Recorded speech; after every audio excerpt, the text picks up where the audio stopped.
또 현장에서 각 가정에서 예배에 참여해주고 계신데 하나님 주시는 은혜가 우리 교회와 또 각 가정에 함께 하시기를 축복합니다. 다 함께 자리에서 일어나셔서 영과 진리로 하나님 앞에 예배하며 나아가겠습니다.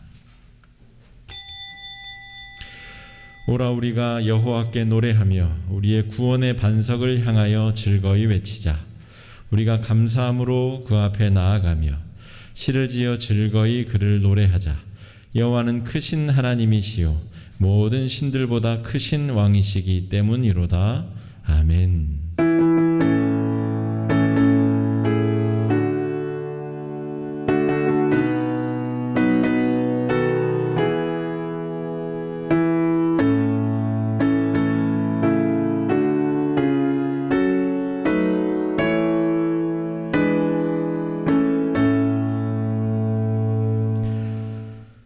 우리의 동반자가 되어주시며 여기까지 우리를 인도하여 주신 하나님의 은혜를 감사드립니다.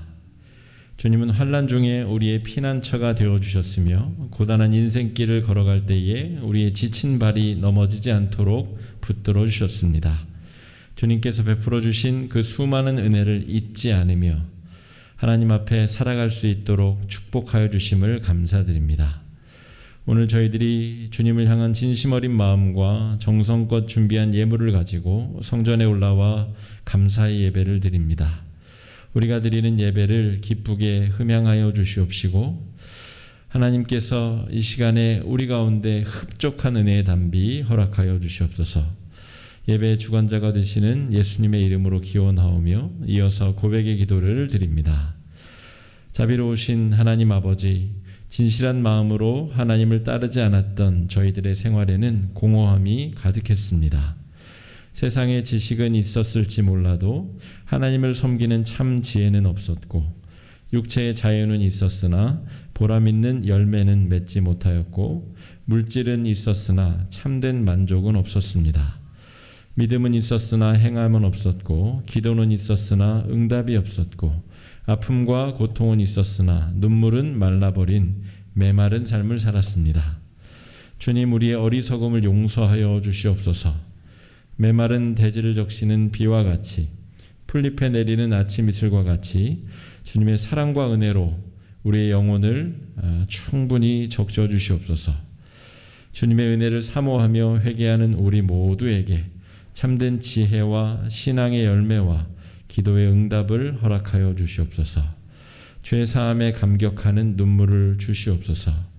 예수님의 이름으로 이 고백의 기도를 드리오며 이어서 하나님과 나만이 아는 은밀한 죄악을 계속 고백하며 나아갑니다.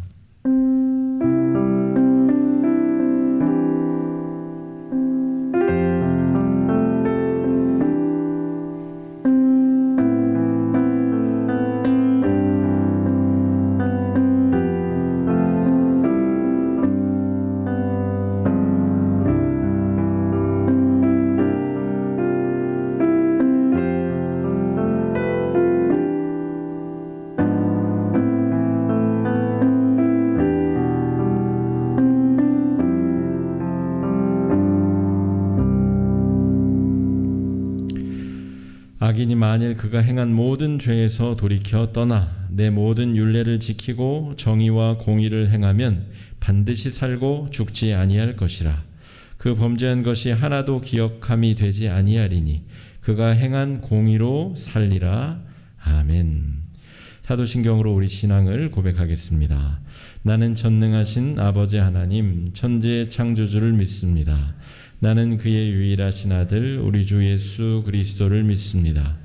그는 성령으로 잉태되어 동정녀 마리아에게서 나시고 본디오 빌라도에게 고난을 받아 십자가에 못 박혀 죽으시고 장사된 지 사흘 만에 죽은 자 가운데서 다시 살아나셨으며 하늘에 오르시어 전능하신 아버지 하나님 우편에 앉아 계시다가 거기로부터 살아있는 자와 죽은 자를 심판하러 오십니다. 나는 성령을 믿으며 거룩한 공교회와 성도의 교제와 죄를 용서받는 것과 몸의 부활과 영생을 믿습니다. 아멘. 자리에 앉아서 찬송가 67장 찬송하겠습니다.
인도하실 때 장독수 장로님 기도 인도하겠습니다.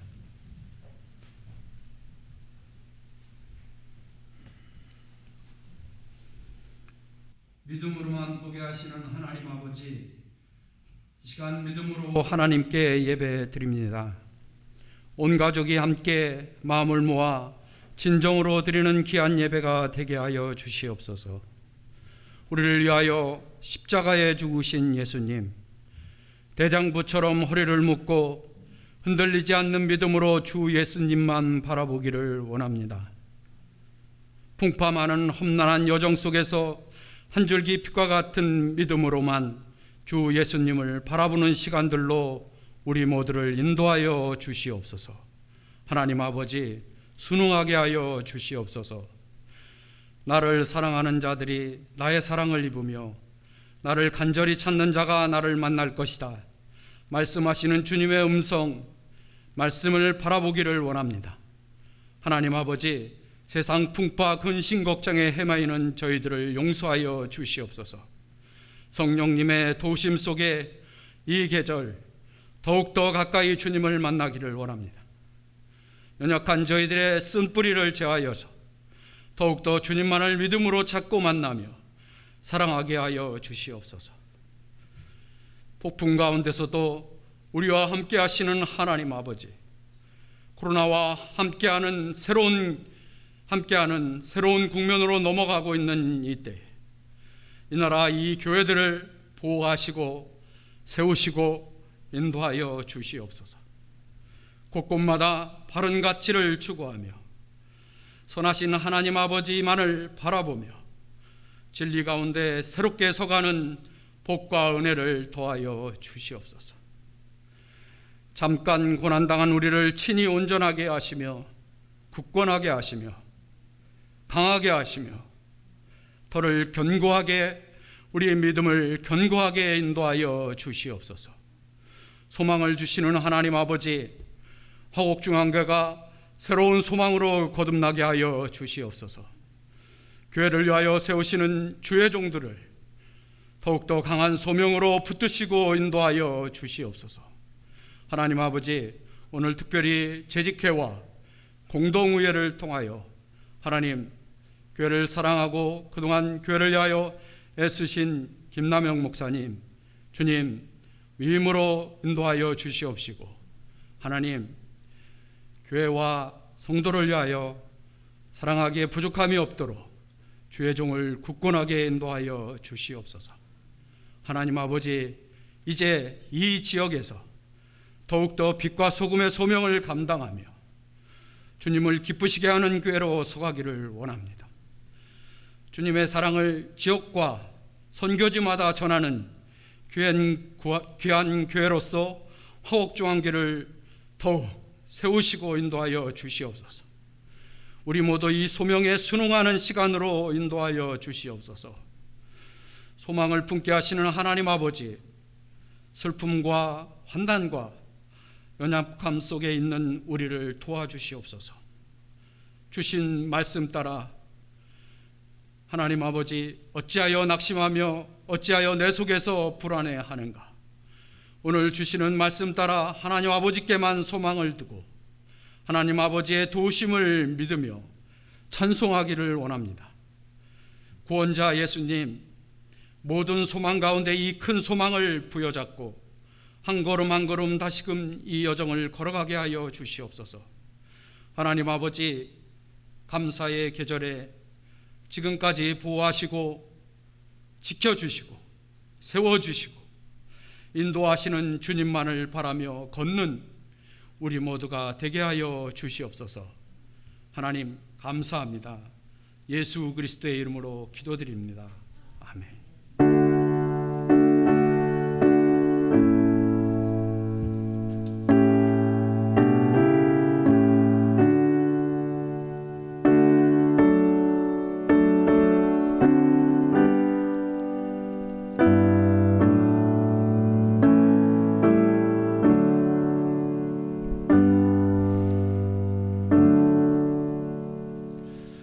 함께 자리에서 일어나셔서 찬송하며 예물 하나님 앞에 드리겠습니다.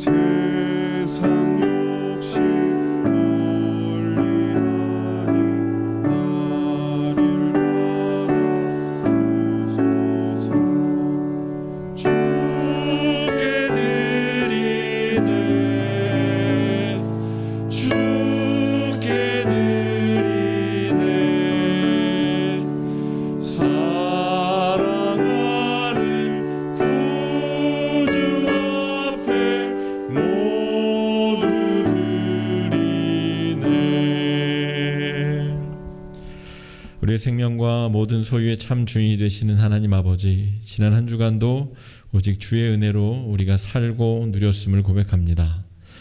이 시간 생명과 소유를 대신하여 하나님 앞에 예물을 드립니다. 우리의 생명과 소유를 다 담을 수 없지만 우리의 마음이 담겨지게 하여 주시고 하나님을 향한 우리의 뜨거운 열정이 담겨지게 하여 주셔서 이 예물을 복주실 때에 우리의 생명과 삶이 주의 영광을 위하여 쓰임받게 하여 주시고 하나님 나라 확장을 위하여 이 예물이 쓰임받을 수 있도록 인도하여 주시옵소서. 우리 삶의 복을 덧입혀 주시사 살아가는 모든 장소가 선교지가 되게 하여 주시옵시고 우리의 모든 삶의 몸짓들이 하나님이 기뻐하시는 아름다운 도구가 될 수 있도록 쓰임받을 수 있도록 인도하여 주시옵소서. 다가오는 한 주의 모든 순간을 아버지 손에 맡겨드리옵고 예수님 이름으로 간절히 기도드립니다. 아멘. 자리에 앉아서 성도의 교제 함께 나누겠습니다. 주의를 보시고 인사 한번 하시죠. 잘 오셨습니다. 반갑습니다. 네, 오늘은 오순절 후 21번째 주일 예배로 드리고 있습니다. 방역 지침은 이 방역 단계는 그대로 유지가 되는데 각 이제 상황에 따라서 규제가 조금씩 완화되고 있습니다. 종교 단체의 경우에는 방역 예방 접종을 다 맞으신 분에 한해서는 20%까지 앞으로 모일 수 있도록 확장이 되는 것 같습니다. 그래서 식당에서도 이렇게 QR코드를 찍으면 완료자입니다. 이렇게 뭐 뜨고 그러잖아요. 그런데 우리 교회에서도 접종 완료 여부를 좀 확인하고 알고 있어야 되기 때문에 오늘 저 뒤쪽에 명부 그리고 1차 맞으셨는지 2차 맞으셨는지 혹은 안 맞으셨는지 요거를 체크할 수 있도록 리스트를 좀 만들어 두었습니다. 그래서 오늘 가시기 전에 그 내용을 성함과 접종 여부를 꼭 적어주시고 가시면 저희가 모임 진행하는 데 도움이 되겠습니다. 3부 현장 예배 1시 반, 오후 1시 반에 진행되는 3부 예배가 다음 주일부터 다시 재개가 됩니다. 청년 중심의 찬양 예배인데 꼭 청년들만 드리는 예배는 아니고요.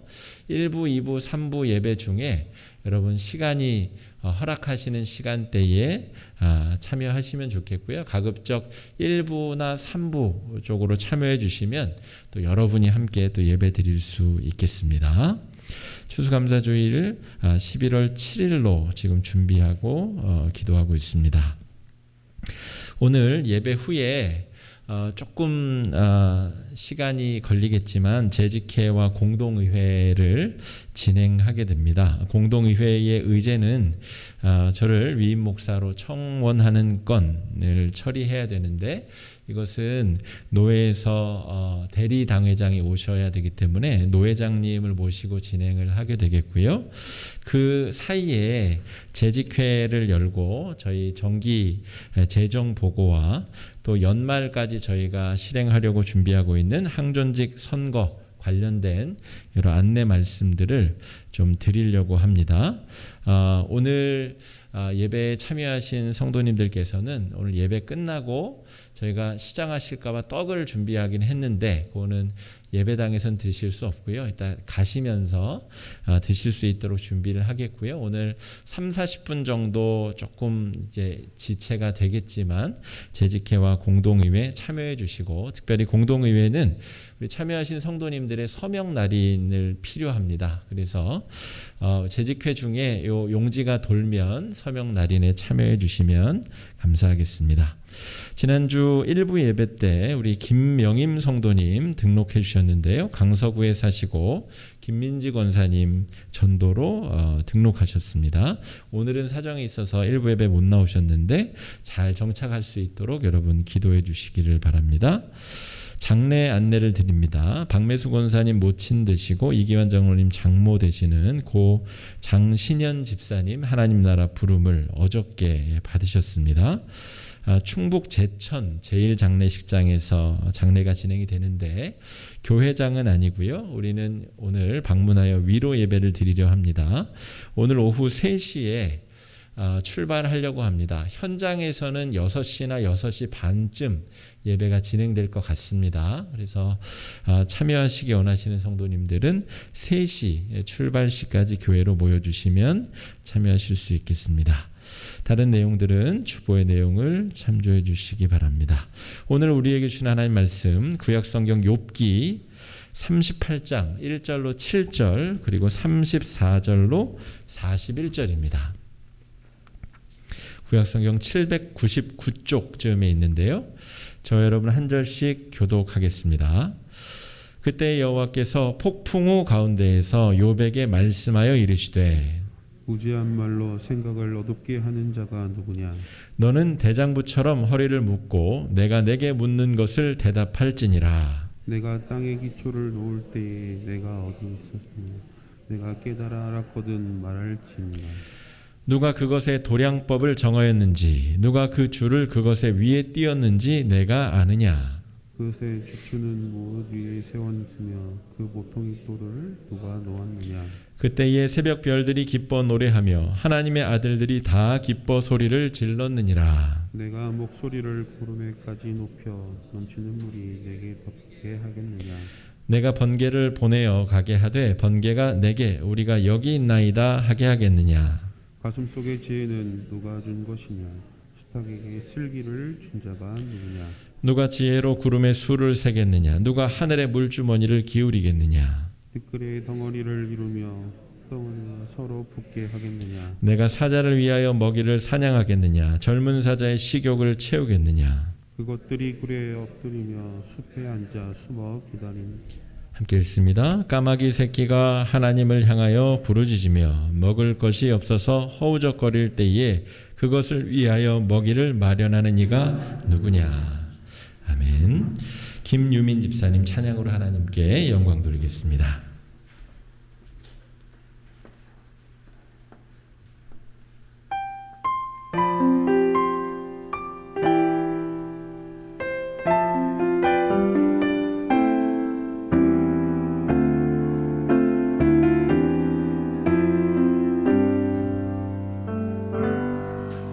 주님 말씀하시면 내가 나가리다. 주님 뜻이 아니면 내가 멈춰서리다. 나의 가고 서는 것 주님 뜻에 있으니 오 주님 나를 이끄소서. 주님 말씀하시면 내가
하나님께 영광의 박수 올려드리겠습니다.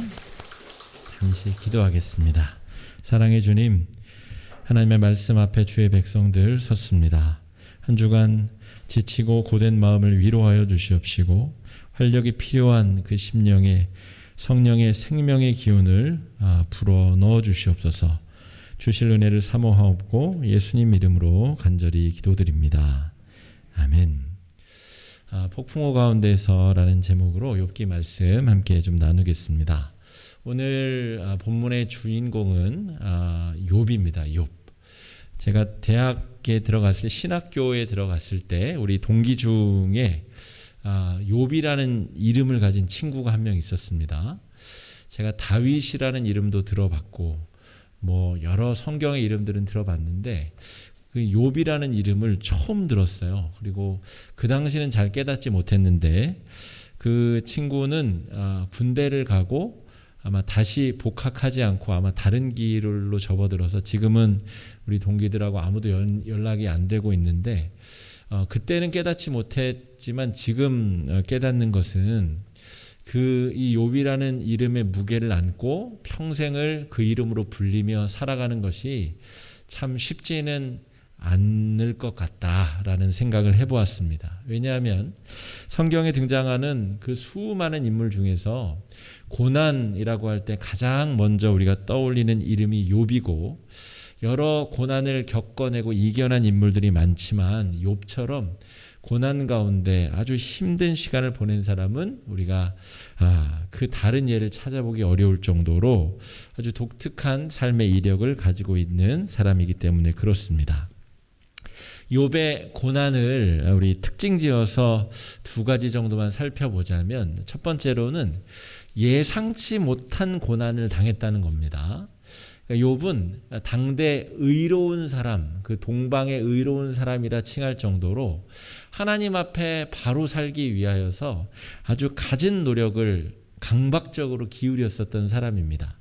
자신은 물론이거니와 자녀들이 혹시 죄를 짓고 회개하지 않았을까 봐 염려가 돼서 죄를 지었든 안 지었든 보험 들듯이 사죄의 제사를 하나님 앞에 드릴 정도로 자녀를 위해서 예방 차원의 보험적인 제사를 드릴 정도로 이 죄와 이 하나님의 축복, 이 사이에 늘 하나님의 축복의 편에 서기 위해서 애썼던 사람이 이 욥이기 때문에 한순간에 재산과 건강과 가족이 다 없어져 버린 이 저주의 상황을 욥은 감히 예상할 수가 없었습니다. 우리가 가끔 매체에 보면 범죄자가 이제 잡힌 다음에 재판을 받기 위해서 이 수갑을 찬 채 카메라에 잡히는 경우가 있습니다.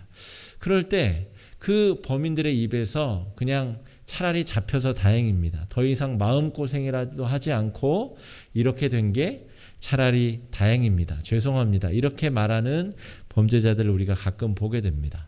자기가 죄를 지었으면 그 고난을 예상하게 됩니다. 아유, 내가 지은 죄가 있으니까 그냥 당연하지. 이렇게 생각하는데 욥의 경우는 이게 해당이 안 된다는 거죠. 그의 삶의 이력을 볼 때 이런 고난을 당할 만한 삶을 살지 않았기 때문에 예상치 못한 고난에 빠지게 된 것이고요. 두 번째로는 아주 최악의 고난을 겪게 된다는 것입니다. 이 세 가지 재난이 겹치게 되는데 저는 무속에서 말하는 삼재 이런 게 뭔지 잘 모르겠지만 어쨌든 그 삼재 이런 게 이런 것이 아닌가 싶어요. 한순간에 모든 재산이 다 도적질 당하고 강도당하고 죽어 없어지고 다 사라져버리게 되고요. 또 자신의 자녀들, 사랑하는 자녀들도 한날 한시에 다 목숨을 잃게 됩니다. 자기가 믿고 의지할 만한 배우자는 네가 하나님을 욕하고 차라리 자결해라, 자살해라 라는 말을 하고 도망가 버리죠. 모든 가족이 다 사라져 버립니다. 마지막 남은 자신의 몸의 건강까지도 빼앗기게 되는데 위장병이 든다거나 속병이 드는 게 아니라 온 몸에 진물이 차오르는 피부병에 걸려서 남들이 보기에 저거는 정말 하나님의 저주가 아니고는 벌어질 수 없는 일이다. 이런 건강의 저주까지 받게 됩니다. 그러니까 재산과 가족과 건강 여기 지키고 남을 만한 게 뭐가 있습니까? 다 가져갔습니다. 다 모두 빼앗겨 버린 고난에 빠지게 되었다는 것이죠. 그래서 욥의 고난을 다른 인물들과 비교할 수 없는 극심한 고난이라고 부르는 이유가 여기에 있습니다. 전 세계가 작년과 올해 이 코로나 이 바이러스의 공포 속에 우리도 비슷한 경험들을 하고 있습니다. 우리의 삶의 자리, 또 산업, 일터의 자리, 공부하는 학생들은 공부의 자리, 신앙의 자리, 모든 영역에 있어서 일상생활이 마비되고 멈춰설 정도로 수많은 사람들은 또 목숨을 잃기도 했고 여러 어려움에 빠져 있습니다. 이런 어려움에 빠져 있는 상황 가운데 욥은 우리에게 아주 중요한 이야기를 들려주고 있습니다. 욥이 아주 심각한 고난에 빠지자 여러 방향에서 친구들이 찾아왔습니다. 자칭 지혜를 가졌다라고 하는 친구들이 몰려들게 되는데 3명의 친구들과 또 나중에 이 나이 연배가 좀 어린 친구까지 합치면 4명의 사람들이 사방에서 몰려오게 됩니다. 여러분, 좋은 일이 있을 때는 소문이 빨리 나는 것 같지만 안 좋은 일에 대한 소문보다는 소문이 늦습니다.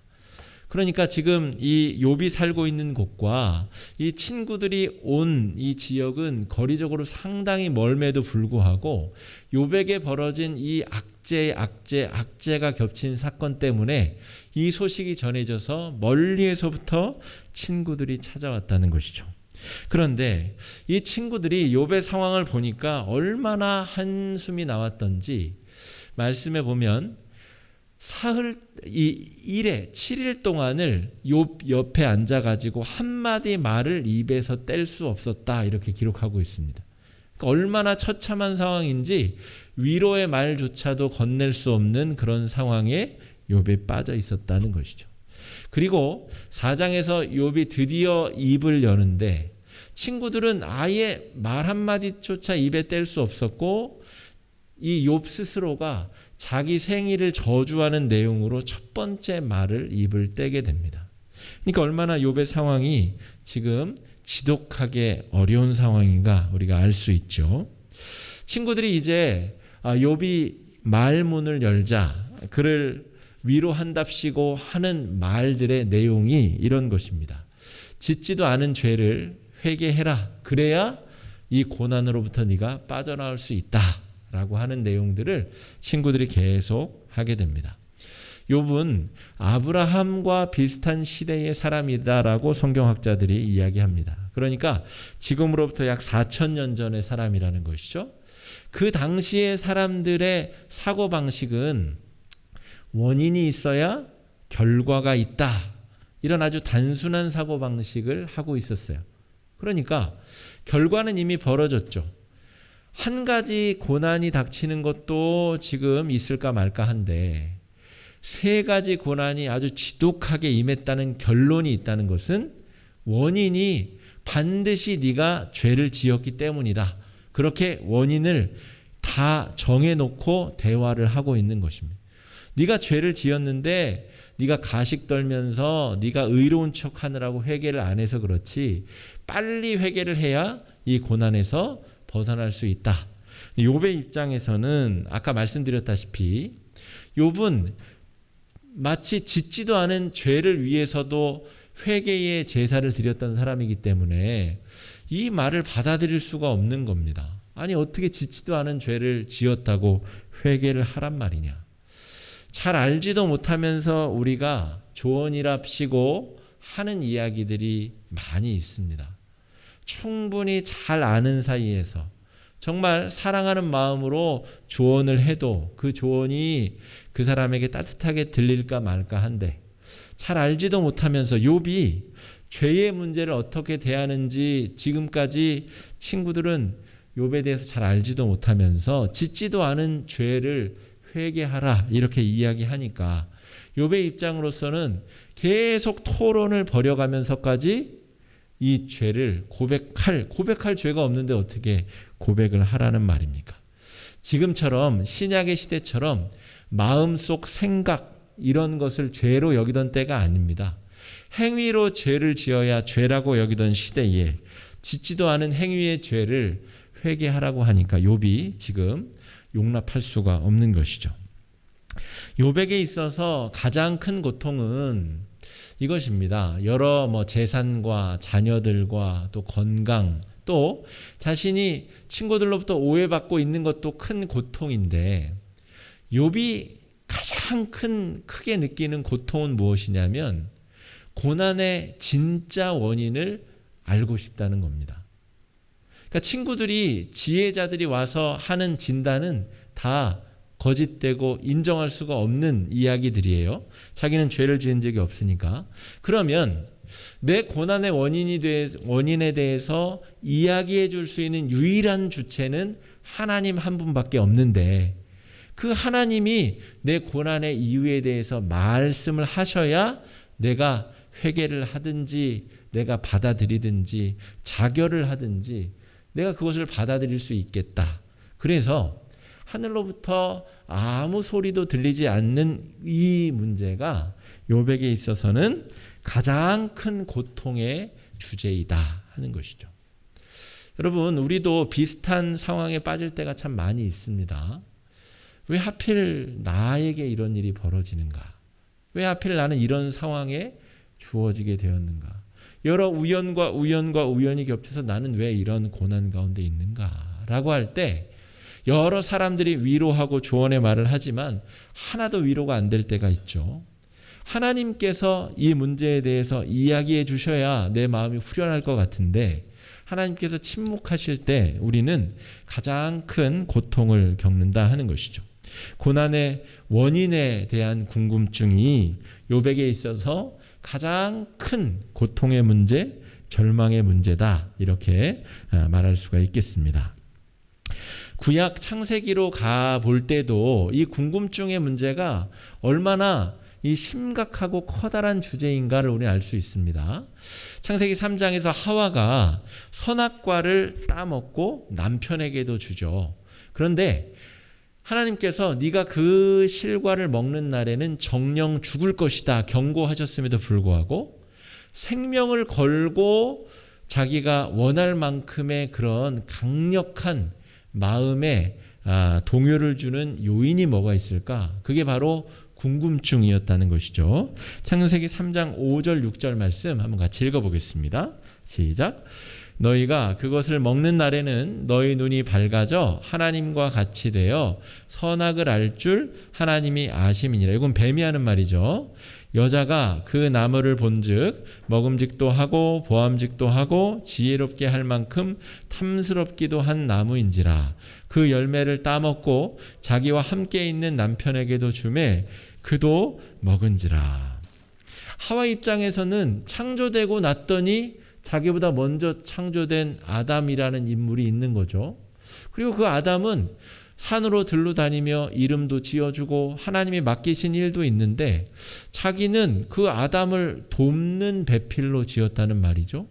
이 모든 궁금증이 선악과를 따서 베어 무는 역할을 했다는 것이, 인간에게 있는 알고 싶다고 하는 이 궁금증이 얼마나 강력하고 큰가 하와는 우리에게 잘 보여주고 있습니다.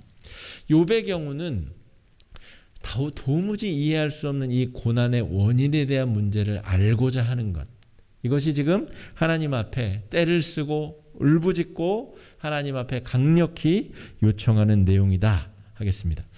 욥기 38장에 이르러서 드디어 하나님의 대답이 들려지게 됩니다.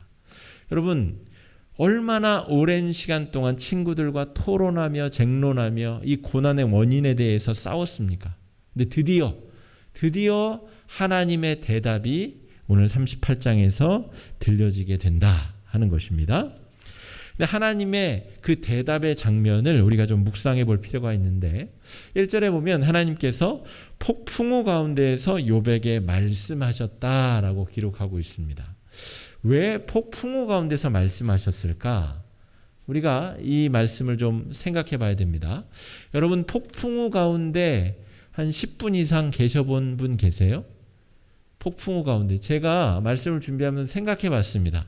폭풍우 가운데 내가 10분 이상, 10분은 고사하고 5분이라도 있어 본 적이 언제였나?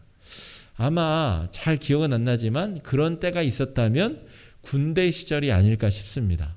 그냥 먼 거리 행군을 해야 되는데 비가 내려서 맞는 경우, 그런 경우나 폭풍우 가운데 있지. 혹은 보초를 서야 되는 막 초소에서 내가 지켜야 될 시간 동안 비가 내리고 폭우가 내렸었던 적은 있었겠지만 일상적인 상황에서 폭풍우 가운데 우리가 있을 확률이 얼마나 될까? 조금만 보슬비가 내려도 우산을 쓰거나 아니면 실내로 들어가서 비를 피하게 마련인데 폭풍우가 치는 가운데서 왜 하나님께서 말씀하셨을까? 이 폭풍우 가운데 여러 가지 중의적인 의미가 드러나 있다. 이렇게 우리가 살펴볼 수가 있겠습니다. 첫 번째로는 폭풍우가 가지는 첫 번째 의미는 공개적으로 말씀하시는 하나님을 나타냅니다. 사탄은 욥을 시험하고 고난을 줄 때 아주 은밀한 방법으로 고난을 안겨주었습니다. 그래서 재산도 자녀들도 또 건강을 앗아갈 때에도 그 고난을 주는 존재가 누구인지를 스스로 감춘 채 아주 은밀하게 욥에게 고난을 주었다면 하나님께서는 정반대의 방법으로 대답하고 계십니다. 온 천하에 쩌렁쩌렁하게 울리는 하나님의 거대한 음성으로 말씀해주고 계시다는 것이죠. 여러분, 신약에서 사도 바울이 자기가 사도라고 주장을 하는데 사도라는 말은 그때 사도라는 칭호를 얻기 위해서는 예수님을 직접 친견한 사람들을 사도라고 불렀거든요. 그런데 자기를 사도라고 했는데 사람들이 그 권위를 인정해 주지 않았어요. 왜 그러냐면 다메섹 도상에서 환상 속에 예수님을 만났는데 자기만 봤거든요.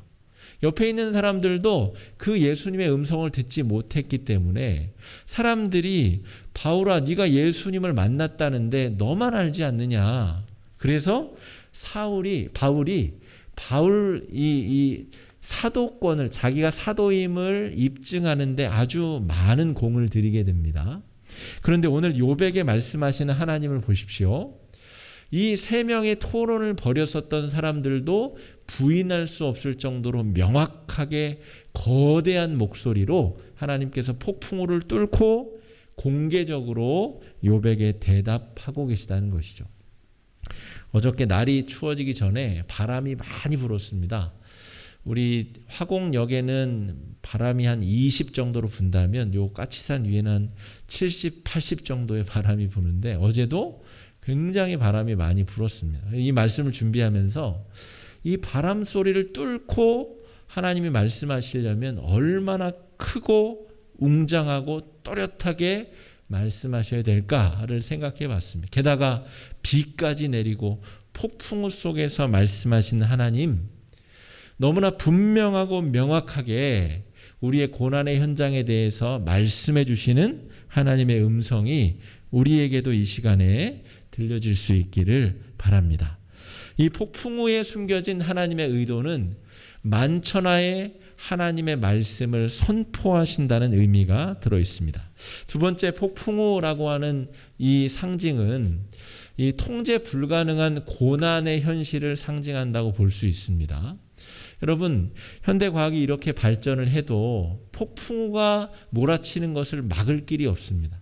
간혹 가뭄이 져서 저 비행기를 띄우고 화학약품들을 뿌려서 인공 강우를 만드는 적은 있습니다. 그것도 아주 국수적으로, 제한적으로. 그런데 몰아치는 폭풍우를 어떻게 인간의 힘으로 막습니까? 우리가 고난에 빠질 때도 비슷한 상황에 처하게 됩니다. 인력으로 막으려 해도 막을 수 없는 고난이 있다는 것이죠. 전 세계가 2년 동안 아주 극심한 고통과 죽음의 고통을 경험하고 겪어내고 있습니다. 이 폭풍우 가운데 말씀하신 하나님은 욥이 당하고 있는 아주 이 심각한 어려움이 이 폭풍우와 같다라고 하는 상징성을 띠고 있고 그 폭풍우를 뚫어내고 폭풍우 소리보다 더 강력한 하나님의 음성이 선포되고 있음을 상징합니다. 여러분, 코로나가 우리의 모든 것을 집어삼키는 것처럼 보이지만 하나님의 권능의 말씀은 아무리 큰 어려움과 역경과 환난도 그거보다 더 큰 소리로 더 강력하게 우리의 삶 가운데 선포될 줄로 믿습니다. 하나님의 위로하시는 말씀이, 하나님의 이 명징한 대답이 폭풍우 같은 우리의 고난의 현실 가운데 하나님의 능력의 말씀으로 선포되는 줄로 믿습니다. 이 폭풍우라고 하는 상징의 세 번째 의미는 고난의 현장에 우리와 동행해 주시는 하나님을 상징합니다. 폭풍우가 내려치고 있을 때에 하나님께서 그냥 침묵하시지 않고 폭풍우보다 더 큰 소리로 하나님의 말씀을 선포하신다는 것은 그동안 이 욥이 고난을 당할 때 욥이 홀로 그냥 내동댕이 쳐져 있은 채 내버려진 것이 아니라 하나님께서 그와 동행하시고 함께해 주셨음을 의미합니다. 하나님께서 욥아, 네가 참 외롭고 쓸쓸하고 이 고난의 원인에 대해서 궁금해하고 참 가슴 답답해했지만 내가 그동안 너와 함께 있었다. 네가 고난당할 때 너를 내가 지키고 보호하고 함께 했다라고 하나님께서 폭풍우 속에서 말씀해주고 계시는 것이죠. 하나님의 대답은 명확하게 이 고난의 원인은 이것이다 라고 말씀하시지 않습니다. 그 부분이 조금 답답한 부분이긴 하지만 오늘 하나님께서는 욥에게 폭풍우 가운데 말씀하시면서 욥의 시점을 창조의 순간으로 옮겨놓고 있습니다. 그러면서 오히려 욥아, 내가 지금부터 질문을 할 터이니 네가 대답을 한번 해보아라. 네가 대장부처럼 허리를 동이고 한번 이 내가 묻는 질문에 대답을 해보아라. 네가 나에게 묻듯이 나도 너에게 한번 물어보겠다. 네가 대답할 수 있다면 나도 너의 질문에 대답하겠다 하시면서 수십 가지의 질문을 던지시는데 욥이 대답할 수 있는 게 하나도 없어요. 창조의 시점에, 창조의 순간에 벌어진 일들, 이 세상에서 인간의 좁은 지식으로 알 수 없는 수많은 질문들을 하나님께서 던지시기 시작합니다. 4절에 내가 땅에 기초를 놓을 때에 네가 어디 있었느냐. 땅에 기초를 놓을 때 욥이 존재하지도 않았는데 어디 있었겠어요. 대답을 할 수가 없는 것이죠. 이 땅의 주춧돌이 무엇인지 너는 그것을 알고 있느냐. 알면 대답을 해보아라. 이 새벽별들이 기뻐 노래하며 하나님의 아들들이 다 기뻐 소리 지를 그때에 너는 어디서 뭐 하고 있었느냐. 수탉에게 슬기를 준 자가 누구냐. 왜 수탉은 아침마다 새벽을 알리며 우는지, 그런 지혜를, 속성을 준 그 이유를 너는 아느냐. 내가 사자를 위하여 먹이를 사냥해 본 적이 있느냐. 이 세상에 존재하는 수많은 피조물들이 먹고 먹히며 살아가는 그 자연의 섭리를 너는 알고 있느냐. 욥이 아무리 지혜를 짜내고 궁리를 해봐도 대답할 길이 없는 것이죠. 욥의 질문에 대한 하나님의 답변은 이러한 질문들이었습니다. 욥의 시점을 창조의 순간으로 옮겨 놓으며 하나님의 답변은 내가 누구인지 너는 알고 있느냐, 이렇게 나아가고 있다는 것이죠. 욥은 고난에 대해서 물었는데 하나님은 내가 어떤 존재인지 나는 너에게 말해주고 싶다라고 이야기를 하고 있다는 것이죠. 하나님이 어떤 분이신지를 알아가는 과정 중에 우리는 놀라운 은혜들을 깨닫게 됩니다. 우리가 고난의 원인에 대한 직접적인 대답은 알 수 없어도 하나님이 어떤 분이신 줄 알아감을 통하여서 고난을 이겨낼 수 있는 힘이 차오름을 깨닫게 되고 사탄의 유혹과 시험에 걸려들지 않을 수 있는 참된 지혜를 그 하나님의 답변 속에서 얻을 수 있다는 것이죠. 하나님이 과연 어떤 분이신가? 하나님의 이 질문들을 살펴볼 때 하나님은 무심한 듯이 세심하게 살피시는 하나님이십니다. 까마귀 새끼가 하나님을 향하여 부르짖으며 먹을 것이 없어서 허우적거릴 때에 그 까마귀 한 마리를 먹이신 하나님의 그 사랑의 섭리를 네가 깨닫기를 원한다 하는 것이죠. 무심한 듯 하나님께서 바라보고 계시는 것 같지만 그 모든 필요를 꼼꼼히 챙기시며 돌보시며 살피시는 하나님, 우리가 이 하나님에 대해서 매일매일 새롭게 알아가고 있는가라고 말씀은 우리에게 질문을 던지고 있습니다. 여러분, 고난 가운데 함께해 주시고 고난 가운데 폭풍 속에서 말씀해 주시는 하나님은 우리를 그냥 창조하신 후에 방치하시는 하나님이 아니시라 우리가 어려움 가운데 있을 때 우리를 책임지시고 지키시고 돌보시고 모든 필요를 꼼꼼히 챙기시는, 섬세하게 돌보시는 하나님이십니다. 무심한 듯하지만 세심히 돌보시는 하나님을 경험하는 가운데 우리는 하나님을 조금씩 알아갈 수 있습니다. 이 하나님에 대한 지식이 쌓여야 예수님이 이 땅에 오신 그 바른 의미를 깨닫게 됩니다. 왜 하나님의 아들이 십자가에 달리셔야만 되는지 그 은혜를 서서히 우리가 깨달아 알 수 있게 된다는 것이죠. 너는 내가 누구인지 알기를 원하느냐? 알고 싶으냐? 네가 나를 알기 원하는 만큼 너는 나를 알게 될 것이고 그 고난의 의미도 너는 깨닫게 될 것이다. 하나님은 이렇게 욥의 질문에 대해서 우회적으로 답변을 해나가고 계십니다. 우리가 하나님 앞에 고난의 문제를 가지고 기도할 때에도 아마 비슷한 식으로 하나님께서 답변해 주실 겁니다. 이 성경에 등장하는 여러 하나님과 관련된 이야기를 통하여 네가 나를 알기 원하면 서서히 그 고난의 이유도 알게 될 것이다. 고난을 헤쳐나갈 수 있는 비밀도 알게 될 것이다. 그렇게 우리에게 하나님은 말씀해 주고 계십니다. 하나님을 다 아는 것은 사실상 불가능합니다. 우리가 하나님을 안다고 하는 순간 우리가 하나님이 돼야 되기 때문에 우리는 하나님을 절대로 완벽하게 다 알 수 없습니다. 매일매일 조금씩 더 하나님을 알아가는 것만이 가능합니다.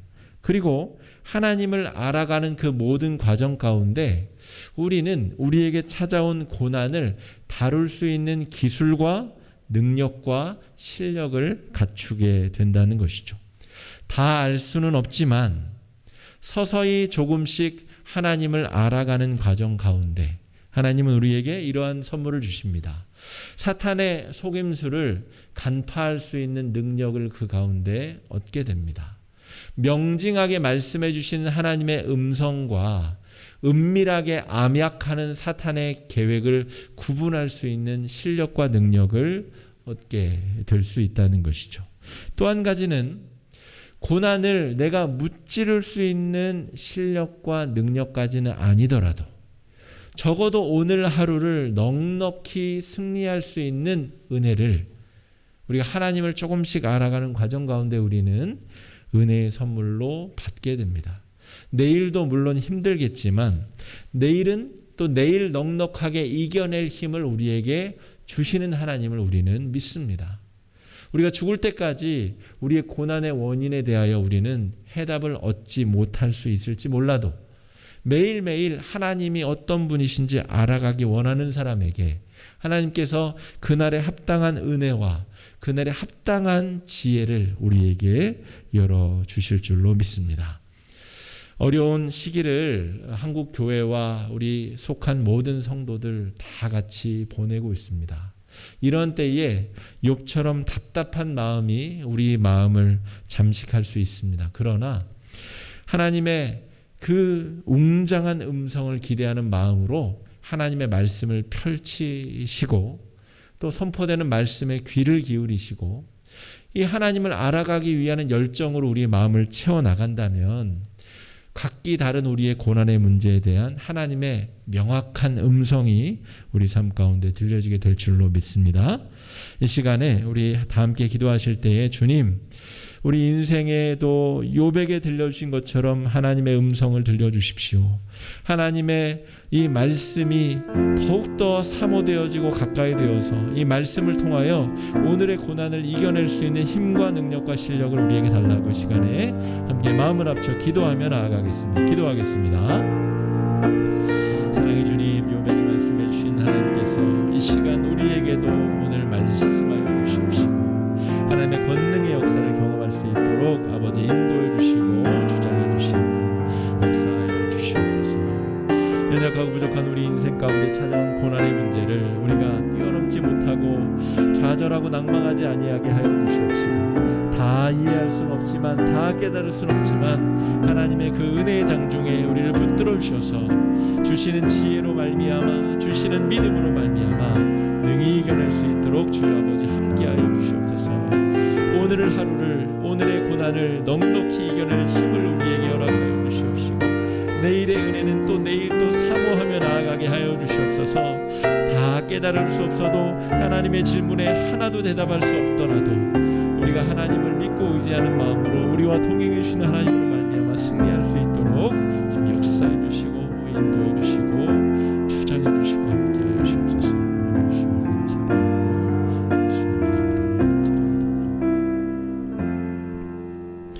사랑의 주님, 욥처럼은 아니지만 우리도 매일매일 참으로 어려운 시련들 속에 놓여져 있습니다. 그러할 때에 우리가 낭망하지 않고 좌절하지 아니하도록 폭풍우를 뚫고 말씀해 주시는 하나님의 음성이 우리에게 들려지게 하여 주시옵소서. 무엇보다 우리 손에 주어진 이 66권의 성경 말씀을 통하여 하나님을 매일매일 조금 알아갈 수 있는 축복을 허락하여 주시옵소서. 그 가운데 사단에게 속아 넘어가지 아니할 지혜를 주시옵시고 오늘의 고난을 넉넉히 이겨내고도 남을 만한 하나님의 은혜를 우리에게 부어 주시옵소서. 주신 은혜를 감사하며 또 주실 은혜를 사모하옵고 예수님 이름으로 간절히 기도드립니다. 아멘. 함께 자리에서 일어나셔서 파송의 찬양 함께 하시고 축도로 예배 마치겠습니다.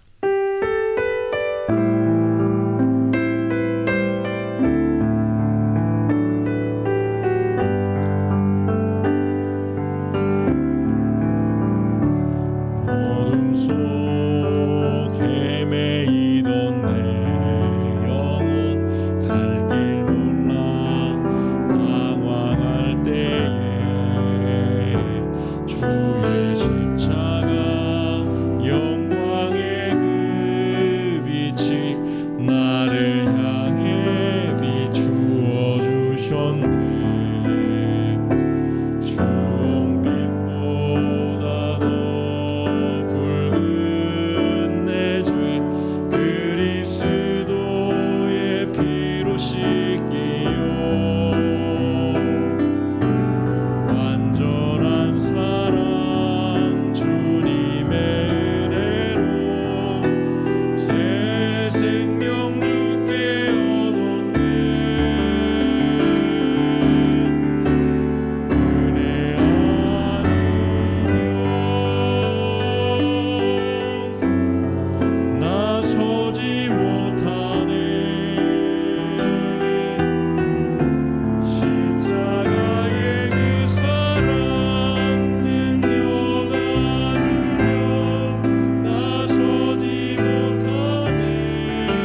주님이 그대 앞에 계셔서 그대에게 바른 길 보이시기 바랍니다.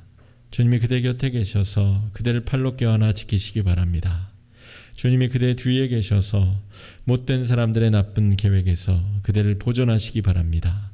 주님이 그대 아래에 계셔서 그대가 떨어지면 받아주시고 그대를 덫에서 끄집어내시기 바랍니다. 주님이 그대 안에 계셔서 그대가 슬퍼할 때 그대를 위로하시기 바랍니다. 주님이 그대 둘레에 계셔서 남들이 그대를 덮칠 때 막아주시기 바랍니다. 주님이 그대 위에 계셔서 그대에게 복 주시기를 바랍니다. 이처럼 그대에게 은혜로우신 하나님이 복 주시기를 바랍니다. 우리를 죄에서 구원하신 주 예수 그리스도의 은혜와 예수님을 보내셔서 우리를 구원하여 주신 하나님의 크고 놀라우신 사랑과 우리 안에 영원히 내주하시며 우리가 고난당할 때 함께 하시며 폭풍 속에서 말씀해 주시듯이 말씀해 주시는 성령님의 사귐이 우리 모두와 우리가 처한 여러 어려움과 고난 가운데 또 영원히 함께 해 주시기를 간절히 축원하옵나이다.